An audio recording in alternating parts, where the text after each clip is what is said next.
Paul se convertit sur le chemin de Damas. C'est bien pour nous parce que nous sommes tous appelés à convertir la part de nous-mêmes qui ne l'est pas. Mais qu'est-ce qui convertit Paul? C'est en fait un dialogue un peu curieux avec une voix qui vient du ciel et qui lui dit: Paul, Paul, pourquoi me persécutes-tu?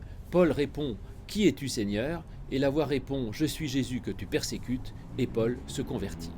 A priori, derrière l'indigence de ce discours, de ce dialogue, il est difficile de trouver un sens qui puisse nous parler à nous. Or, dans l'un des trois récits de cette conversion, à la fin des Actes des Apôtres, Paul précise que ce dialogue a eu lieu en hébreu. On peut donc penser qu'il y a, si on entend ce dialogue en hébreu, quelque chose à entendre.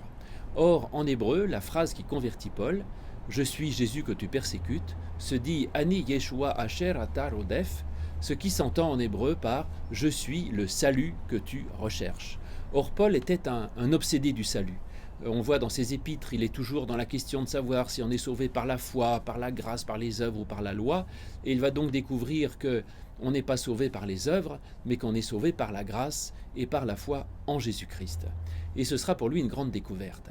Et cette découverte, elle va être faite, je crois, par ce qui précède dans le dialogue, c'est-à-dire par deux choses. La première, c'est une question qui lui est posée: Pourquoi me persécutes-tu ?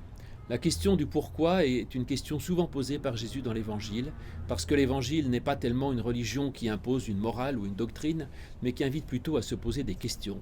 Et ainsi, nous sommes nous-mêmes, pour notre conversion, d'abord appelés à nous demander pourquoi. Pourquoi faisons-nous cela? Parce que nous sommes responsables de nos actes et invités à réfléchir. Et par rapport à cette question, Paul va répondre par une autre question qui est: Qui es-tu, Seigneur? Et ça, c'est également curieux parce que cette question semble n'avoir aucun rapport, mais en fait, elle en a beaucoup. En effet, on pourrait penser que Paul demande simplement à qui il s'adresse, mais ça n'est pas le cas. Paul n'est pas un débutant, il sait très bien que quand une voix vient du ciel avec une grande lumière, c'est Dieu qui parle. Et en plus, il l'appelle Seigneur. Donc Paul sait très bien qu'il s'agit de Dieu ou du Christ qui lui parle. Et quand il dit « Qui es-tu, Seigneur ?», c'est qu'il s'interroge sur la nature de sa foi, c'est-à-dire sur ce en quoi il croit. Et ça, c'est la bonne réponse de Paul. Parce que le pourquoi nous agissons n'est pas à rechercher dans les causes, mais il est à rechercher dans les conséquences, c'est-à-dire dans le pourquoi. Et donc pour pouvoir agir, nous devons nous demander vers quoi nous tournons les yeux, en quoi nous croyons, quel est notre idéal, quelle est la visée, le but de notre existence, c'est-à-dire d'une autre manière, quel est le Dieu dans lequel nous croyons. Et quand nous savons finalement ce que nous recherchons fondamentalement, eh bien nous pouvons alors savoir pourquoi nous agissons, et alors nous pouvons comprendre que le but ultime de notre vie, c'est la foi en Jésus-Christ et c'est toute sa prédication de la grâce.